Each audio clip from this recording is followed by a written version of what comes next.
Thanks for tuning in to another KPIs podcast. This week's podcast is with Brendan Grady of Qlik. He's an EVP and General Manager of the Analytics Business Unit at Qlik. Brendan has become a friend and a mentor over these last few years, so I was excited to talk to him about Qlik, of course, but also talk about his career and his career advice to others. Brendan shares some great tips around things like using your network to get introduced to others, the best way to ask for a referral for a job, and what he looks for when he hires someone. That answer may surprise you. There are a ton of great nuggets of wisdom in this interview. If you're liking the content I'm putting out, would love if you could rate the podcast and review it. That would be amazing. So without any further delay, let's get into it. Hey everybody, I am joined with Brendan Grady today, who's the General Manager of the Analytics Business Unit for Qlik. Brendan, thanks so much for joining me today. It is always a blast, man. It Always. always is. We have a lot to talk about. So we've known each other for a number of years, but I really wanted to kind of talk through a little bit about career to start. How did you end up at Qlik? Tell me that journey. Well, it's a completely logical approach, having finished my master's degree in German, Yep, right? of course. Makes Yep. perfect sense that you end up at a technology company. My career has been pretty interesting. So as I mentioned, I got my master's degree in German. I did a Fulbright scholarship where I taught English in an all-girls Catholic high school right after I finished my master's degree. I then went into sales and I loved it, really enjoyed it. A lot of people will talk about, oh my gosh, analytics is a commodity. I sold semiconductors. You want to talk a commodity? That's a commodity. I enjoyed it, but I was looking to work for a bigger company, and I had someone that took a chance on me, right? I had someone that took a chance on me. And for those of you listening, many of you can probably say, you know what? I know who that person was. So they had someone take a chance on me, hire me into a technical role that I hadn't been trained for, because they believed because of my foreign language skills, I had better communication. They can always teach me the technology piece, and obviously having done a sales role. So over the years, I ended up being in a variety of roles. I was in sales, I was in marketing, I ran an R&D org, I ran an IT organization, ran a sales operations organization. So I got a bit of jack of all trades. And I met this great person who's my peer here many years ago. His name is Drew Clark. We've now worked together at 3 different places. So he knew my background was broader than just some of the things that my resume said. He's another person that took a chance on me. And frankly, I got here to run the cloud business 5 years ago. And Mike Capone took a chance on me running the cloud business. So I've had multiple people in my career. So find that person that will take a chance on you. There's always someone out there that's willing to take a chance. Yeah, so in that was going to be one of my questions, but like there are people that have been laid off, right? Texting that squeeze. There's people that are in the middle of like realizing in their 40s or something like I don't like what I do when I get up Mhm. in the morning. And they're thinking about that career pivot. So it could be from sales to something else or from something else into sales or all manner of different things. Like for those people to take a chance on you, what's some advice? Because it just doesn't come out of the blue generally. There's a relationship there, but how do you build that rapport? How do you do that? What's advice to people on how to build relationships in a way so that somebody is willing to take a chance on you?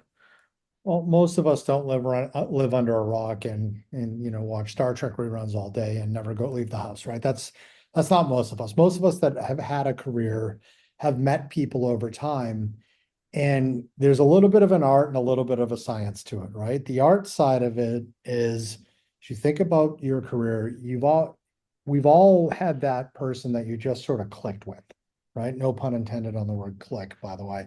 Right. Right. But that's pretty good. Um, it really is about who's that person in your career. For me, it was Drew Clark, right? Drew and I just, from the moment we met each other, we just sort of hit it off. And he took a chance on me a little bit at one company, but that person that took a chance, or that person you clicked with, they're likely to take another chance or get someone else to take a chance on you. So use your network to get introduced to someone else. Remember that person that helped you out. Remember that person that you clicked with. and ask that person for an introduction. There's nothing wrong with that. The best, it's like doing sales. You know this. Your highest likelihood to close a deal is through a referral.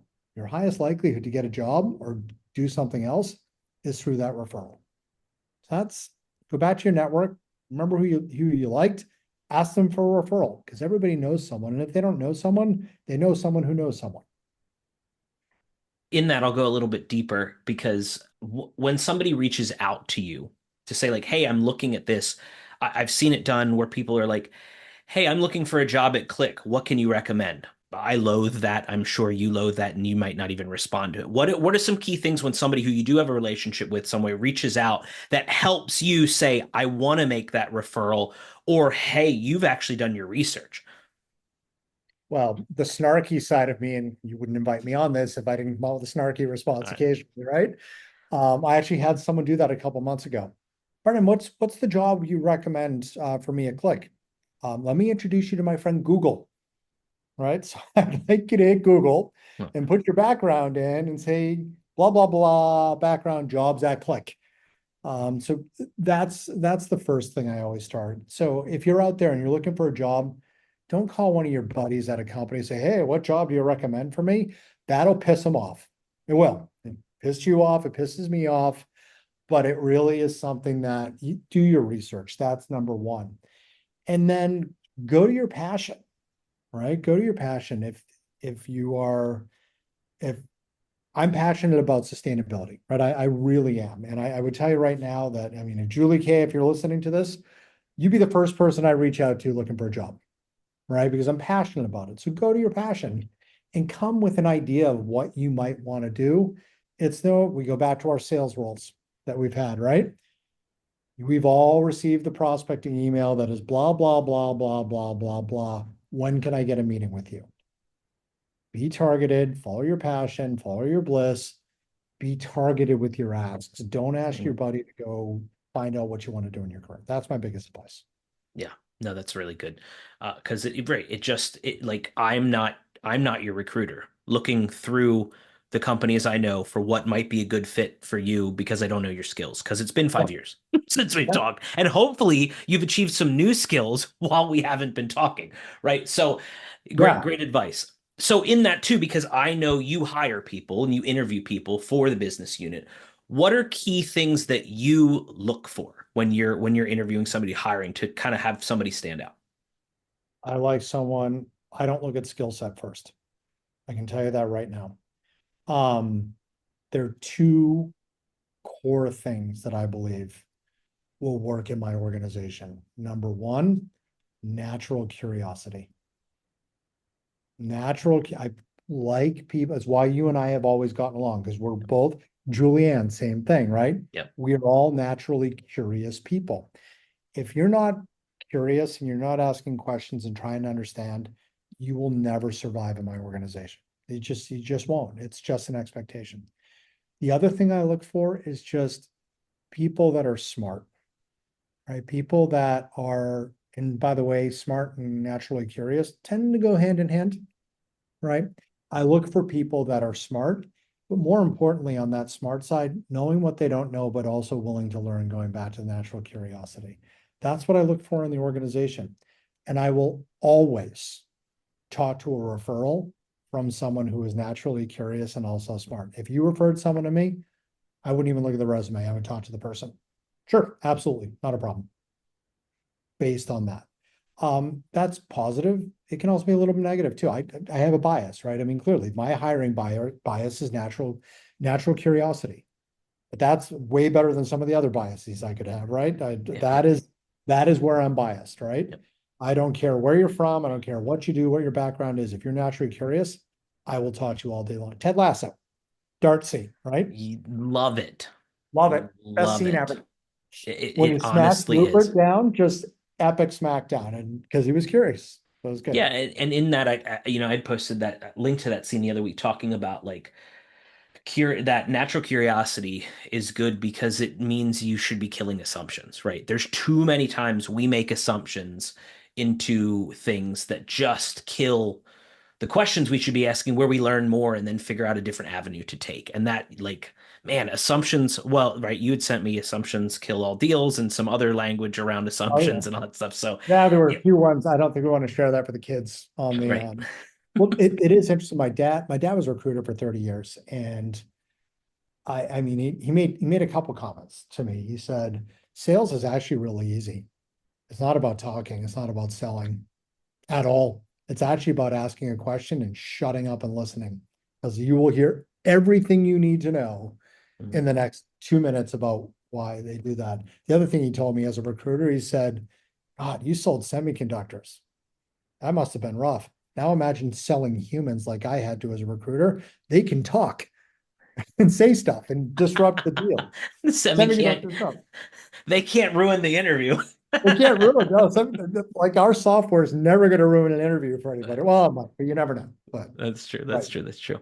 So pivoting into Qlik, right, there's been this whole big push about AI, right? There's been budgets allocated for it, and some of it has been budgets have been allocated, and it's like we need AI without really understanding what that even means. And so Huh. I think this year we're starting to see some of that shift of people going, oh, if I take bad data and I put in bad data and then expect AI to fix all that, it's not going to. It's just going to give you bad results. It might give you very quick results, but it's going to give you bad results.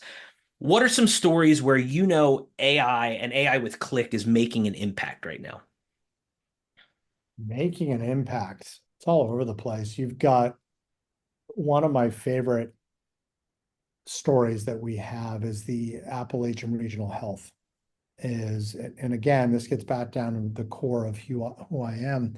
So they're a regional healthcare provider, right? They have hospitals, and they actually found that people who didn't show up for their appointments ended up having a lot of health problems. And so they actually reduced the number of people that didn't show up. So it's actually having an impact on, they're not wasting their time as a company. So yay, operational efficiency, but they're actually having more of an impact on human beings. So that's a really interesting one. I could tell you about customer churn in retail. That's a snooze fest. Everybody was worried about customer churn. But the Appalachian Regional Health I really loved. The other one I love is Direct Relief. They're using AI. Phenomenal story. Direct Relief provides medical supplies and other supplies in disaster zones, right? I mean, they're using AI to predict where human beings are going to end up so that they know where to deploy medical supplies. That's really interesting, a really fascinating use case. But I think your point that you kicked it off is, quote, everybody wants to do AI. All of our customers want to, quote, do AI. The reality of the situation, and you're in sales, you talk to these customers, when you say, interesting, what do you mean? And that's the sound you hear. You hear dead silence. A friend of mine runs operations at a company. He said, Brian, I need to do AI. I said, got it. You run sales operations. For what? Well, my CEO says I have to do AI. Okay. Interesting. When your What? CEO says AI, what does your CEO mean? I'm not sure. Go ask your Go CEO and ask. come back. She came back to me and said, oh, meant something with Chat GPT. And I said, okay, that's generative AI. Right. Don't forget about machine learning. There are pattern detections that you can do. So this is the challenge that we have as people that are in the industry that are providing solutions to address it. You got to have some pretty uncomfortable conversations with your customers to say, look, I don't mean to tell you don't know what you're doing, but are you sure you know what you're being asked to do? And I found that, and I don't know what you found, but the majority of the customers I ask, when you just poke and prod a little bit on it, it actually helps them. So it's okay. For those of you that are in a sales role or a pre-sales role, it's okay to poke and prod with some of these prospects and customers to just make sure that they know what they're asking for as well, because many people are being given a mandate and it's not clear what the mandate is. So a little bit of a positive story, a little bit of a, hey, there's some pot. I'm from New England, right? And Massachusetts, there are potholes. There, You know, there are, Massachusetts are potholes. but it's becoming that consultative voice to say, like, I have things I could just sell you, but like help me understand, what are you trying to do? And if you don't know, let's figure it out together, because my goal in sales is always like, how do I make you look good? Right? If we're assuming, Mr. Customer, that I make you look good, that you're going back and asking these questions of your CEO, CIO, whatever it is, like, oh man, so and so is really thinking about this. Hey, we brought in Qlik because they were asking some of these questions to us, and really we needed to understand what we were trying to do, and they have this roadmap that can do it. And that's why you're a successful seller, because you haven't made your sales approach about Qlik at all. You made it about the customers. Yeah, we can help those customers. And I'm sure actually that there are customers that you've spoken to where you've said, I can't really help you. There's someone better out there for you. And you'll get a phone call back from those customers as well. So we have the AI reality tour coming up this fall. We're doing 4 stops in the US. Actually, one is happening as we're recording this out in Chicago. A couple stops in the US, but they're happening in EMEA, they're happening in APAC, they're happening down in LATAM, there's some up in Canada. Why should people attend these tour stops this fall? Well, for those of you that have been following Qlik for years, many of you out there may still think of us as a desktop data discovery tool. You might, and that's okay, right? I understand why you think of that. Qlik is so far beyond that now. And if you're thinking of us as just purely BI, or for the long-time opportunity customers thinking of us only as data integration, we go well beyond that. So what you'll hear about this is how you can address some of your most complex and challenging data use cases so that you can get to an outcome. It's not going to be about shoving product. It's going to be getting you to think about how you solve this problem, and then why you should consider Qlik and helping you solve your problems. Really excited about it. Plus the demo is cool, right? Yeah. Our customers that go, they like to see the product. The demo is really cool. Yeah, It's we awesome. show you. It's not just talking heads. We're showing you what we're doing. It's interesting. I met with so I'm delivering it in Cologne in Germany, in German, as a matter of fact. Oh, Like I good. Well, didn't. that makes sense. Hey, that master's paid off for something. Masters paid off. It was really interesting. We cut my talk track by about 30%, because it's what we don't want to do with those of you that are thinking of attending. We don't want to talk at you for 35 minutes. We believe in showing more and telling less. And Mike said that at Connect, right? He's pretty clear with Drew and me, show more, tell less. And that's the approach we're going to take. Yeah. So you had a stop already. It was one of the first stops, was over in France. As Yes. you got done with that, kind of what was the buzz? What do you feel people walked away with? Well, the buzz was really interesting. First, they were surprised an American spoke French, right? That was pretty funny. They all laughed about that. The buzz was exactly what I said. People think of us in a certain way based on how they've worked with us in the past. Many people have worked with us as Attunity customers and think of us as replicate and change data capture.